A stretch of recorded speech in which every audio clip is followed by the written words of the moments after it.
What's up, YouTube? I'm Beppell, and this is the Monster Guide. In this guide, we're going to go through and give you all the information you'll need to know about all the varied monsters throughout Monster Hunter Wilds. We'll get into everything from where they live, their travel patterns, elemental weaknesses, and status effects that'll give you the edge for all of your hunts. Today, we'll be looking at the Chatacabra. That's right, the overgrown, weirdly muscular toad with that terrifying tongue that we as hunters first encounter in the campaign. While this creature uses its toe tickler to check and see just how delicious its next meal is going to be, they generally don't care too much about taste and just go in for the big munch regardless. You're going to find these brutes meandering their way through the windward plains and surrounding desert dunes, looking for a light snack or just a nice pool to cool down in. Let's be honest, they aren't keeping that velvety skin soft and supple with just its tongue. Now, after they take their stroll through the wilds looking for their soulmate, the Chatacabra likes to go and find a nice napping spot. So, the ever-so-vigilant beast, always thinking about their luscious skin, finds a nice, shadowed hideaway spot in the broken ravines on the east side of the plains. Here, they will either just plop down on their haunches for a quick nap, or lay out full on their back like a drunken sailor, depending on how tiring their adventure was that day. Either way you find them sleeping, it really makes for a super easy sneak attack opportunity to start off this combat right. Now, before we get into the fun bits of combat that we are all here for, we should really talk about what the Chatacabra is weak to, what statuses to use, and what weapons work best. If you're looking to break this monster down the most and making them feel like Tyler Durden after Big Lou gets done making a point, you're going to want to be using certain weapons. Now, all weapons are going to do some serious damage to this guy, but the greatsword, the hammer, or just standard ammo from either of the bowguns are what's going to really break those different parts on the Chatacabra and give you those sweet, sweet bonus rewards. The main and only true weak point on this toad is its tongue. Surprise, surprise! This meat wiggler is the softest part of the monster, thus the easiest to inflict massive damage on. Let's not forget those forelegs, and as in the front legs, not all four legs.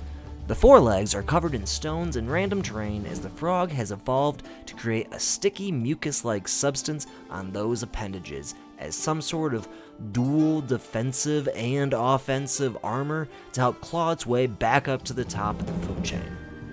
But fear not, as all that debris can be swiftly cleared away with your trusty weapon of choice to make this amphibious fiend just that much weaker. On to the elements now. As being the first monster that you encounter, it's not really all that strong against much of anything, except dragon. Weirdly enough, the ferocious frog is wildly strong to dragon. It's very strange. The same, though, does not apply to ice.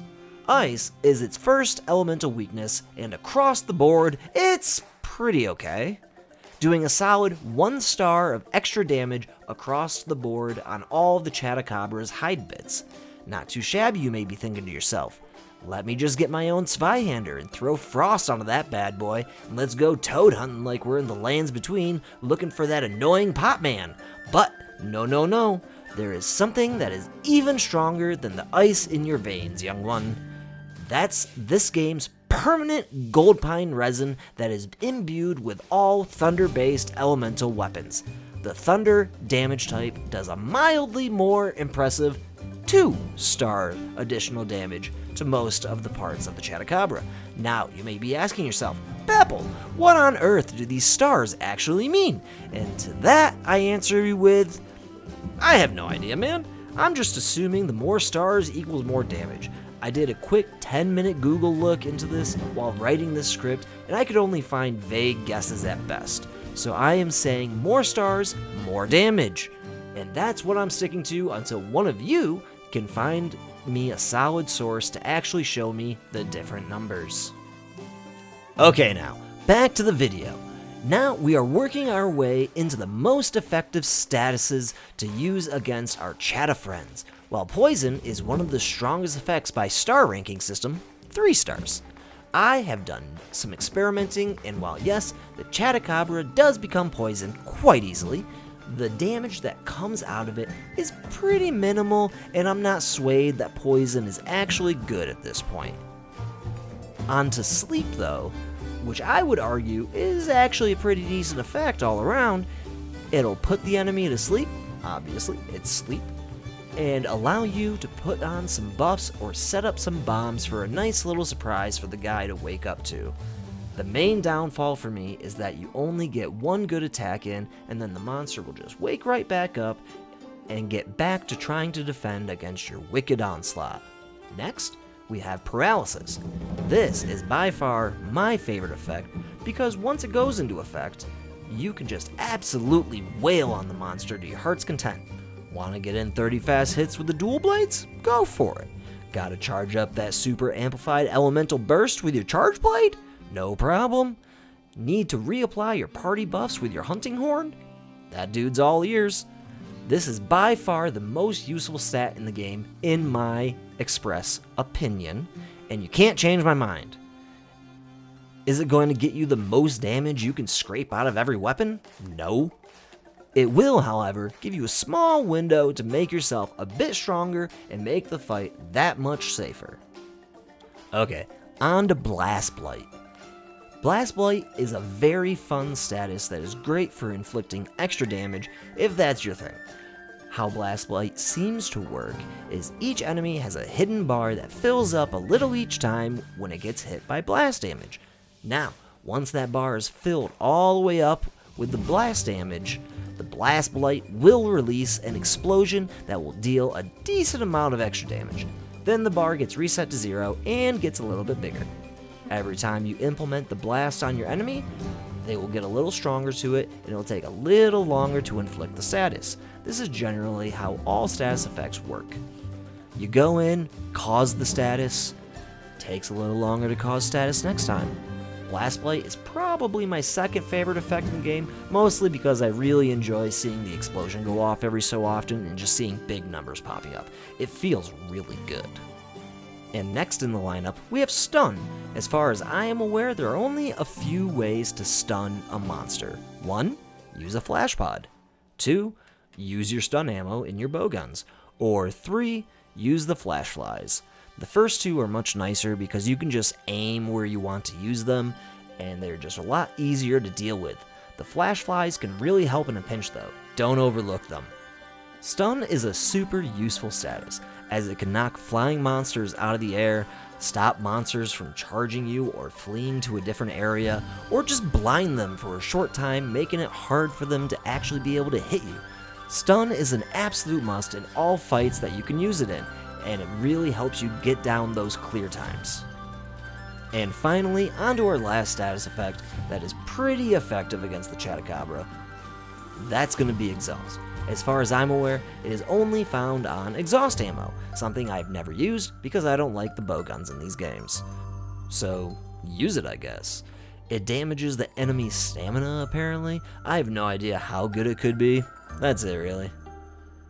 Now I suppose we should get into what you can get off of the Chatacabra and how you will obtain them. In low rank or any Chatacabra that is 1 or 2-star difficulty ranking, you have a chance of obtaining their scales, hide, jaw, and shell while carving them.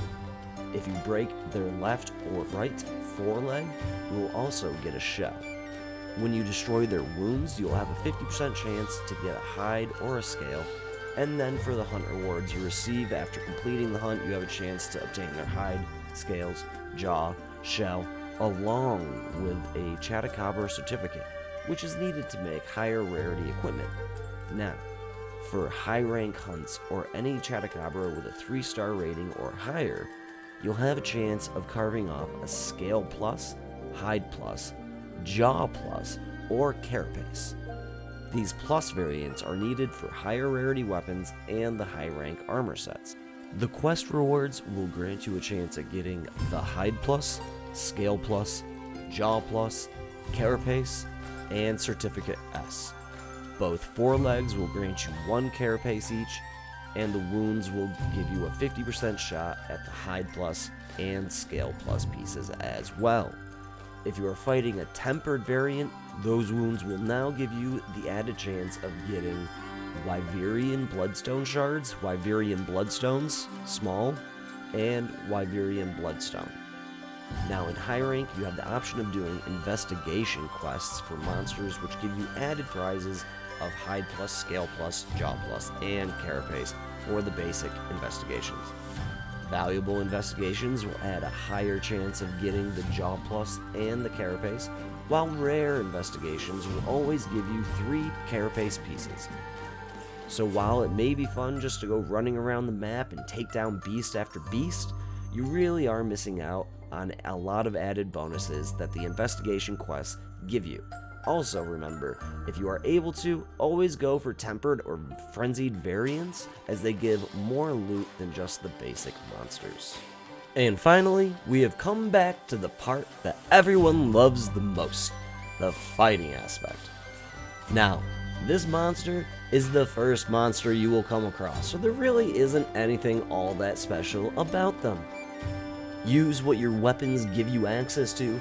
Blocks, takedowns are very useful on this tumultuous toad, but there's nothing wrong with just dodging out of the way of their attacks as well.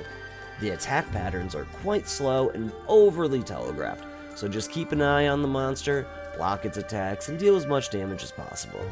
With a good weapon and some thought out prep, you should be able to take down even tempered variants in 5 to 8 minutes, no problem. I think this just about wraps up our look into the problematic Chatacabra. I really hope you enjoyed this presentation, and I hope it gives you some ideas on how to go about your next hunt. If you liked the video and you want to see more, hit the like button and subscribe. I'm hoping to be able to get more of these videos out. I want to do one for each of the beasts. They take a little bit longer than I was expecting, but we're going to push on through. Hope you have a great day and happy hunting. Peace.